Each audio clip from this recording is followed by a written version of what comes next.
This is your news source evening bulletin for today, Tuesday, the 14th day of April in the year 2020.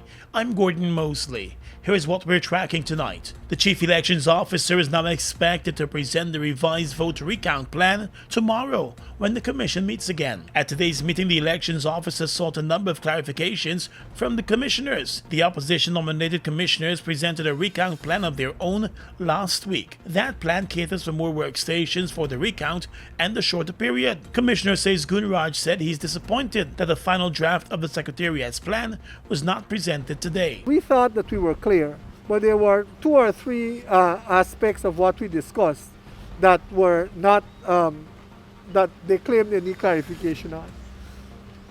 I can say there were issues that I believe were inconsequential, role of commissioners, etc.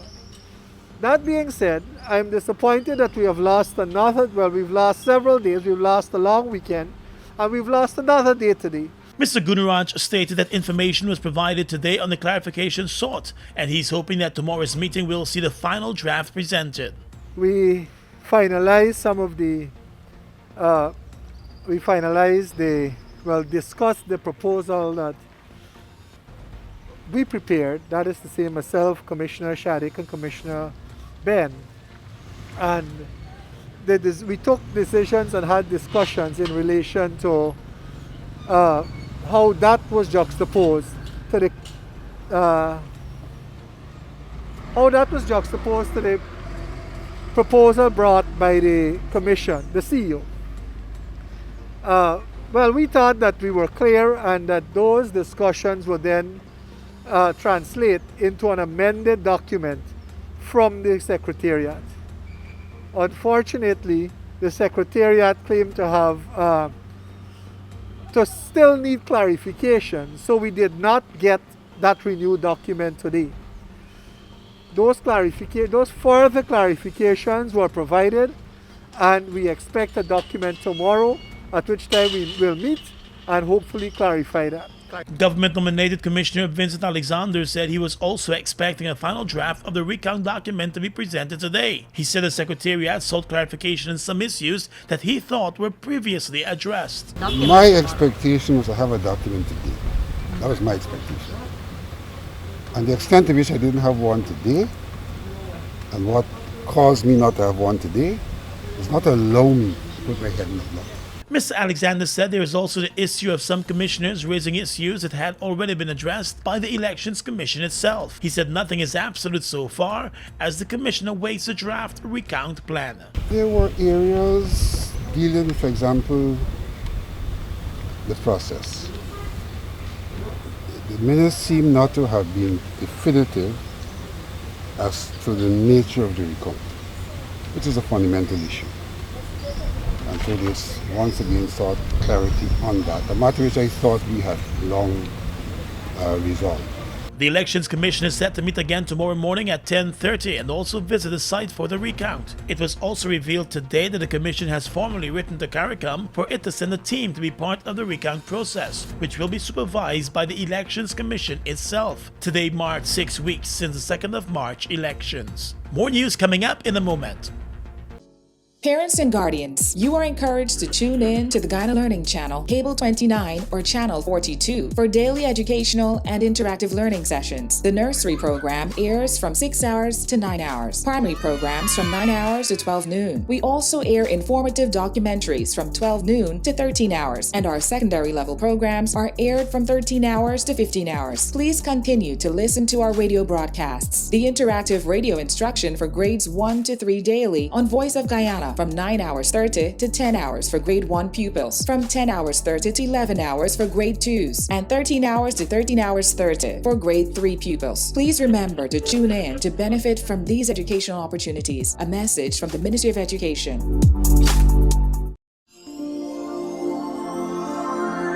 The world is grappling with an attack to the body's immune system. Many are dying daily from a most dreaded virus of pandemic proportions. Recent studies adopted by local medical experts shows vitamin C and D are finally being used in the conventional treatment of the novel coronavirus.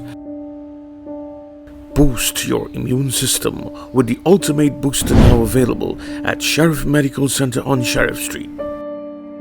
Following all medical guidelines, the immune booster is taken intravenously, direct to the bloodstream to guard the system from COVID-19. A mixture of glutathione, vitamin C and E, all working together to form a defense barrier against viruses.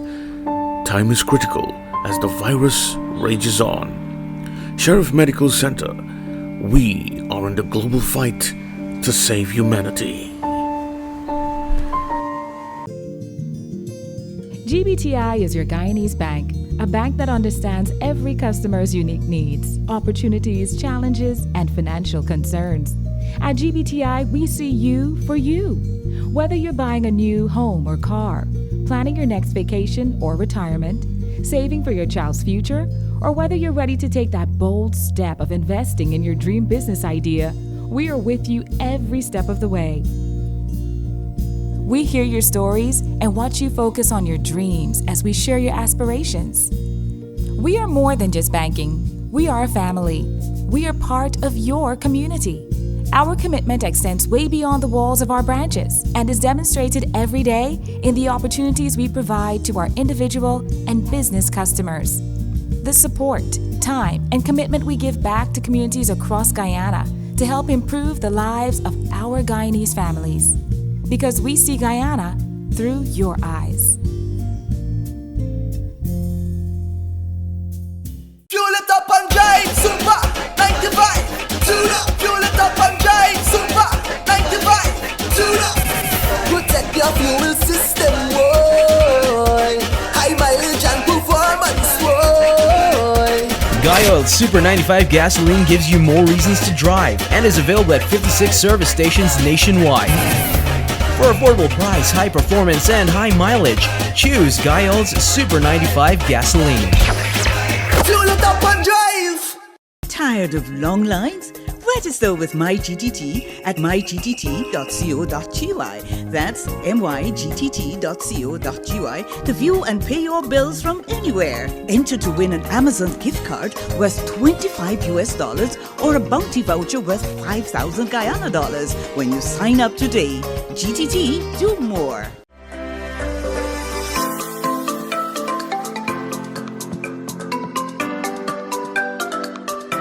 Hi Guyana, it's your boy Kimo Paul here. Reminding you to stay at least 1 meter away from persons, or 3 feet, to avoid contracting the flu or the COVID-19. It is also important that we stay at home and to avoid gatherings of more than 5 persons. We must all play our part, so let's protect ourselves and our families from COVID-19.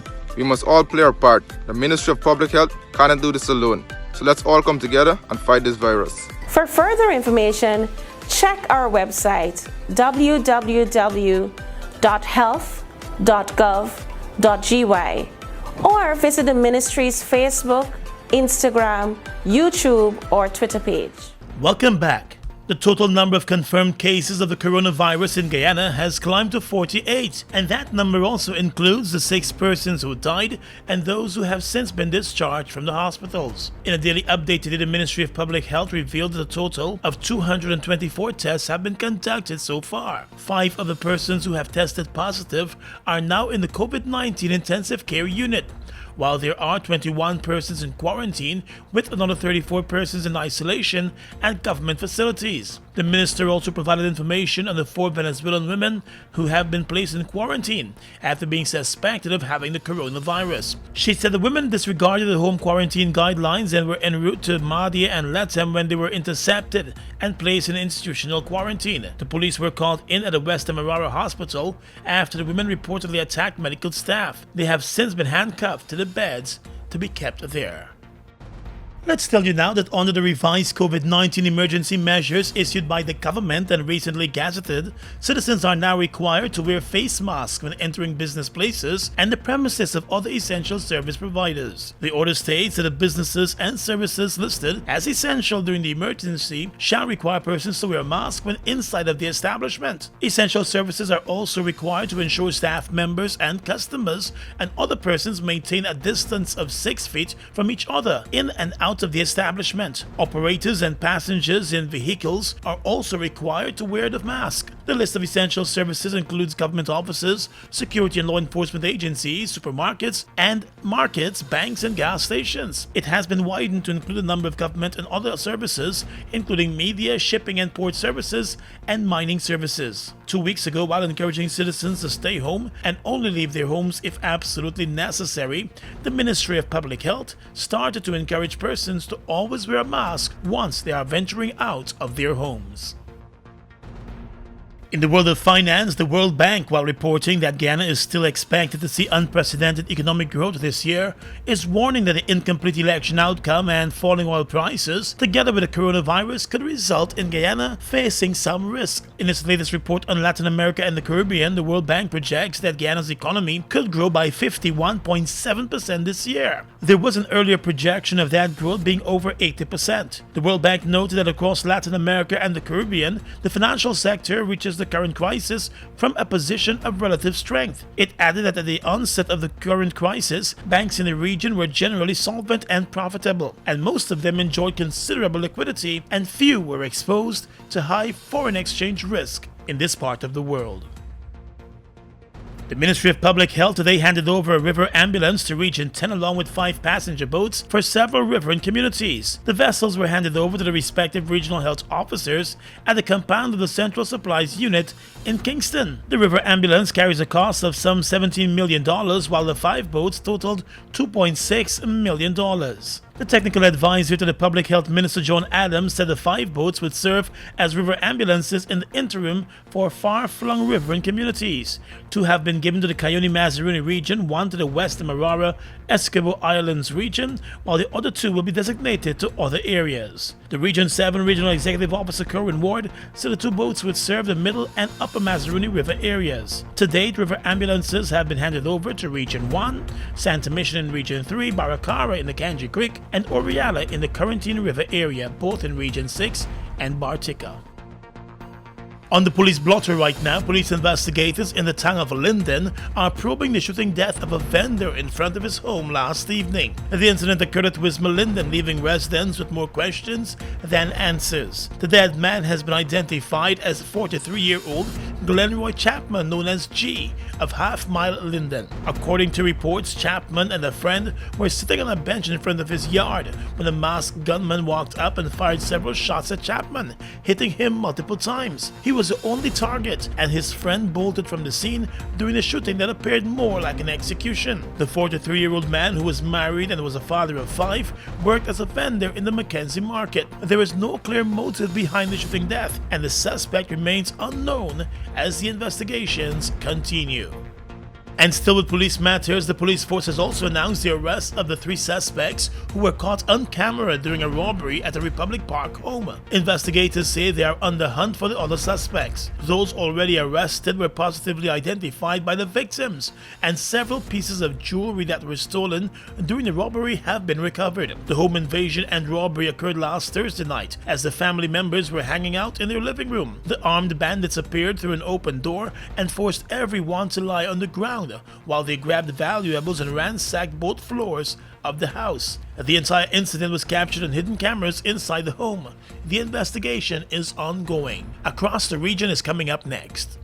Wondering how you can access free learning materials for your children? Parents and guardians, please visit the Ministry of Education's website at www.education.gov.gy to access textbooks, past papers, and practice tests to keep your child engaged in continuous learning. When you have accessed the site, go to the Students tab, wait for a second, and choose the appropriate option. You now have access to the resources you need. You are encouraged to take advantage of this opportunity as we strive to provide the best education for the nation's children. A message from the Ministry of Education. They've made a positive impact on the heavy-duty transportation industry in Guyana since they've arrived. Guyanese are amazed at their power, durability, efficiency, and superior handling capabilities. These are brand new trucks, manufactured in partnership with German, Italian, and French companies. They have a powerful reputation for operating under very adverse Guyanese conditions and come with full after-sales service and spare parts. They're the most sought-after trucks today, with over 500 units in Guyana, and they're available in over 100 countries, including South America and the Caribbean. Caribbean. Be smart. Buy brand new ST Howa trucks today. Call 608-4998 and arrange for an inspection at ST Truck Guyana Incorporated, Block B, Public Road, Covenant, East Bank, Demerara. We are legions of men standing strong, but never too proud to stoop and help someone. We must send a clear signal to all. Do right. Walk in upright ways, knowing that's what being a man is all about. And ever aware that things will only get worse when good men do nothing. Stand strong. Be the one to live right. Falls, a trademark of China's Zhanghao Incorporated, located at Land of Canaan, East Bank, Demerara, was incorporated in April of 2013 with over $10 billion Guyana dollars invested in a state-of-the-art 100,000 barrel fuel storage facility, a modern service station, an office complex, and a modern wharf that can berth international vessels. Having no association with any other fuel company, Falls imports its own fuel, which meets quality specifications, has all the legal permits, and is in compliance with international requirements. Its bulk facility can load 8 trucks simultaneously at a rate of 1,000 liters per minute, while the service station can service 12 cars at a time using computerized fuel pumps, which can facilitate the use of ATM cards. Through its professional team of mostly Guyanese, Falls wholesales and retails fuels to the public, including farmers and miners, and will continue to positively contribute to Guyana by providing quality products, service, and attractive prices. Try Falls today for all your fuel needs. The following is an important message from the Ministry of Public Health. You can prevent the spread of the COVID-19 virus. If you have the following symptoms: coughing, fever, or difficulty breathing, please stay home. If you don't have these symptoms, then practice social distancing. Avoid crowds. When in a group, keep a distance of at least 3 feet between yourself and other persons. Please wash your hands with soap regularly or use hand sanitizers. The Ministry of Public Health has a hotline to provide information on the coronavirus.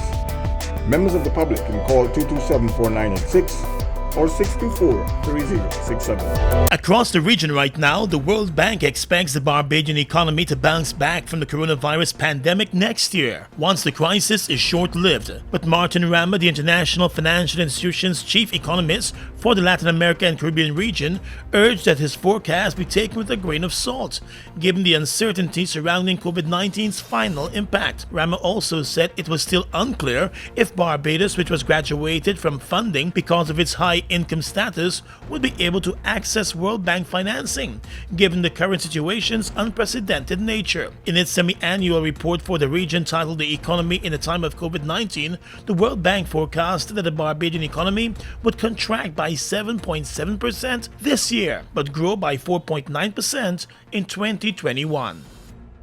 In Jamaica, the Ministry of Agriculture there says it will be spending 100 million Jamaican dollars on a program aimed at mitigating the impact of drought on farmers and to gain at least a 5% growth in food production. The announcement was made recently by the Minister of Agriculture, Audley Shaw, during the virtual launch of Farmers Month. He said the program, which will be carried out over a 12-month period, will target the planting of vegetables, fruits, condiments, roots, and tubers. He also noted that it will look at some rearing. The Jamaican Agriculture Minister also outlined agricultural initiatives being put in place by the country in response to the coronavirus pandemic.